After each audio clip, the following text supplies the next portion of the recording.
खाने का असली स्वाद मसालों में नहीं, दिल में होता है। हरियापुर नाम के एक छोटे से गांव में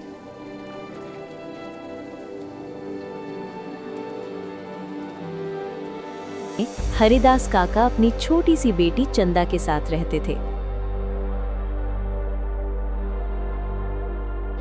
गांव में उनका कोई अपना नहीं था। चंदा की मां का कई साल पहले ही देहांत हो चुका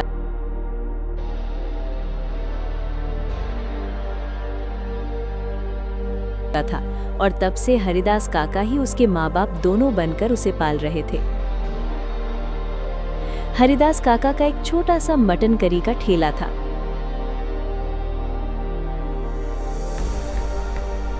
उसी से उनका और चंदा का गुजारा चलता था। ठंडी है, चलो स्टोव जलते ही गर्म हवा आ गई। एक सुबह हमेशा की तरह काका अपना ठेला लेकर चौराहे पर पहुंचे। ठंडी हवा चल रही थी और हल्की धूप आसमान में फैली थी। काका मन ही मन सोच रहे थे, हे भगवान, अगर आज 2-3 प्लेट भी बिक जाए तो घर का खर्च चल जाएगा और चंदा की किताबें भी लेनी है। तभी एक दुबला पतला फटे कपड़ों में लिपटा छोटा बच्चा उनकी ठेले के पास आया और बोला, काका, मुझे बहुत भूख लगी है। काका ने प्यार से मुस्कुराते हुए कहा, अरे बेटा, क्यों नहीं, खाना भूखों का हक है। उन्होंने तुरंत उसे गर्मा गर्म मटन करी की प्लेट दे दी।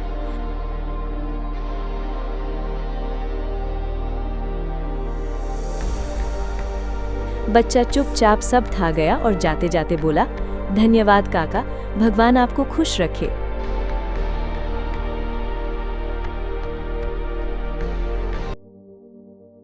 कुछ देर बाद दूसरे गांव से एक आदमी आया, वीरू।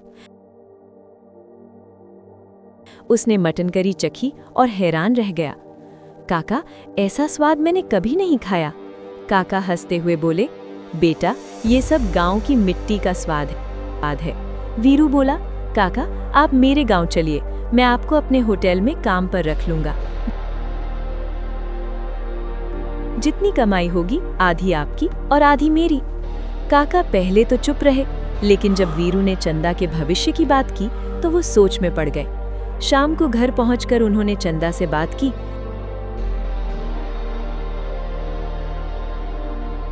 चंदा ने कहा, पिताजी, जहां आप रहेंगे वहीं मेरा घर है।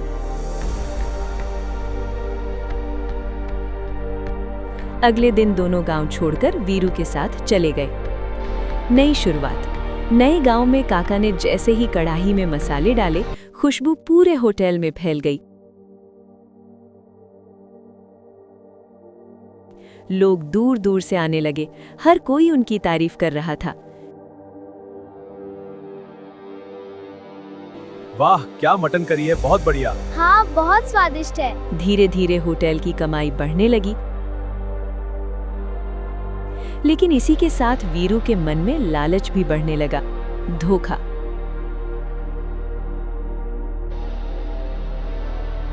एक दिन वीरू ने कहा, काका, अब मुझे आपकी जरूरत नहीं है, मैं खुद मटन करी बना सकता हूँ, आप यहाँ से चले जाइए। काका ने दुखी होकर कहा, ठीक है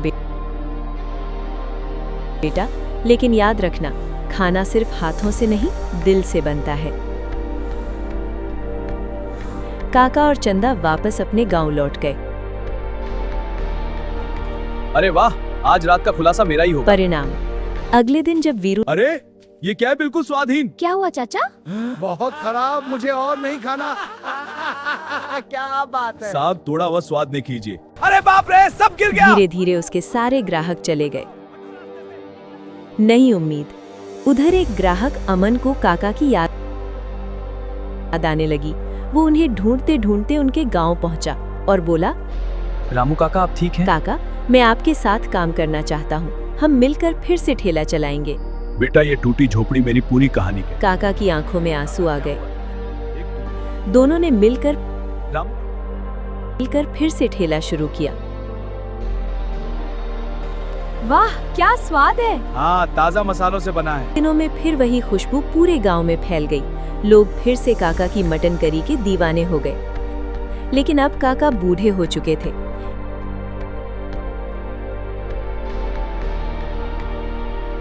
एक दिन उन्होंने अमन का हाथ पकड़कर कहा, बेटा मेरी एक आखिरी इच्छा है, चंदा का ध्यान रखना। अमन ने सिर झुकाकर कहा, काका ये मेरा वादा है। कुछ देर बाद काका ने शांत मन से आंखें बंद कर लीं। अंत। आज भी उस गांव में काका की मटन करी की खुशबू आती है, लेकिन अब उसे अमन और चंदा मिलकर बनाते हैं और लोग कहते हैं स्वाद मसालों में नहीं, इंसान के दिल में होता है। अगर कहानी पसंद आई हो तो लाइक और सब्सक्राइब जरूर करें। क्योंकि ऐसी ही सच्ची कहानियाँ हम आपके लिए लाते रहेंगे। तो इंतजार मत कीजिए, अभी लाइक और सब्सक्राइब करें।